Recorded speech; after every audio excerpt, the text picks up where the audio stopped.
Hello, welcome to the Point of View mini story for the Meddling Mother-In-Law lesson. Let's get started. In our first version of the story, we will start with the phrase, right now. Okay, the original story was in the past, so now we're going to start with right now. Right now, there is a girl named Tomoe. She takes it upon herself to change her husband. Tomoe is very picky. She wants the apartment to always be perfectly clean, but her husband is a lousy housekeeper. One day, Tomoe says, "When you do laundry, please sort the clothes by color." Tomoe is very polite, but her husband takes this the wrong way. He yells, "Why are you criticizing me? Why do you hate me? I'm not a lousy husband." Then he jumps up and down, pulls his hair, and says, "I wash my hands of this. I will never do laundry again." All right, very good. Now let's change the story a little bit. We're going to start the story with the phrase, since last April. Starting in last April, continuing until now. Since last April. Okay. There's a girl named Tomoe. Since last April, she has taken it upon herself to change her husband. Since that time, Tomoe has been very, very picky. She has wanted the apartment to always be perfectly clean. But her husband has always been a lousy housekeeper. One day, Tomoe said, "When you do the laundry, please sort the clothes by color." Now, at that time, Tomoe was very polite, but her husband took it the wrong way.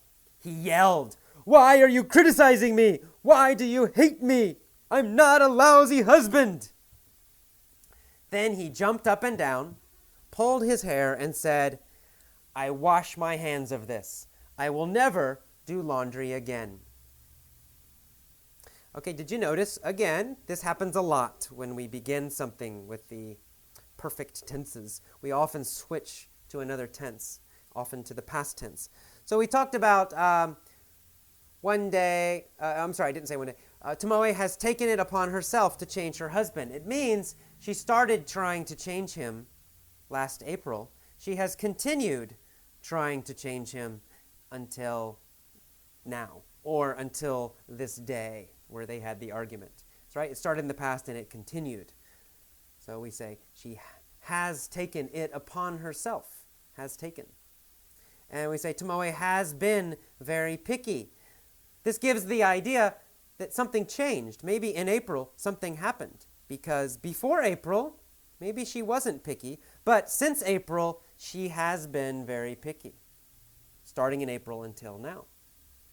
You get the idea. But then when I say one day, Tomoe said, okay, one day is your clue. One day tells you, aha, it happened and it's finished. So switch to the past tense. All right, and now let's do our little, we can imagine we're telling a story about the future. Maybe it's a movie idea. Maybe it's any kind of story. But that's going to happen. Here we go. There will be a girl named Tomoe. One day in the future, she will take it upon herself to change her husband. Tomoe will be very picky. She'll want the apartment to always be perfectly clean. But her husband will be a lousy housekeeper. One day, Tomoe will say, "When you do laundry, please sort the clothes by color." Tomoe will be very polite, but her husband will take it the wrong way. He'll yell, "Why are you criticizing me? Why do you hate me? I'm not a lousy husband." Then he'll jump up and down, pull his hair, and say, "I washed my hands of this. I'll never do laundry again." Okay, in that story, you heard sometimes it's hard to hear the future, right? In the textbooks, they tell you to say will. Will. He will do this. He will yell. I will go. But, in fact, when we speak, we don't usually say will, right? We put we combine it. We just say ol, ol. There'll be a girl named Tomoe, right? There will be a girl. There'll be a girl. One day, she'll take it upon herself, right? Not she will, she'll. It's a contraction. We're putting the two sounds together. Tomoe'll be very picky, right? Instead of saying Tomoe will be very picky, we can say Tomoe'll be very picky, right? We cut off the wi. Instead of saying we just say ol. Tomoe'll be very picky. She'll want the apartment to be clean always. Not she will, she'll.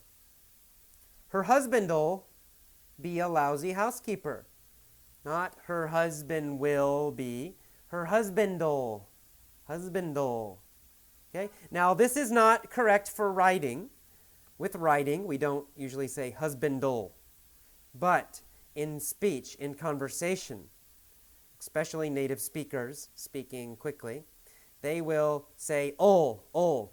Her husband'll be very bad. Her husband'll be a bad housekeeper. One day, Tomoe'll say, did you hear that? Tomoe'll say, not Tomoe will say. Tomoe'll say, and then we switch to the present tense because it's a quote. When you do laundry, please sort the clothes by color. Tomoe'll be very polite. Tomoe'll be very polite. But her husband will take it the wrong way. Her husband will take it the wrong way. He'll yell, not he will yell. He'll yell. Why are you criticizing me? Etc., etc. Then he'll jump up and down. He'll pull his hair. And will say, and'll say. You could even do that. And'll say, and'll say, and will say. I wash my hands of this. I will never do laundry again.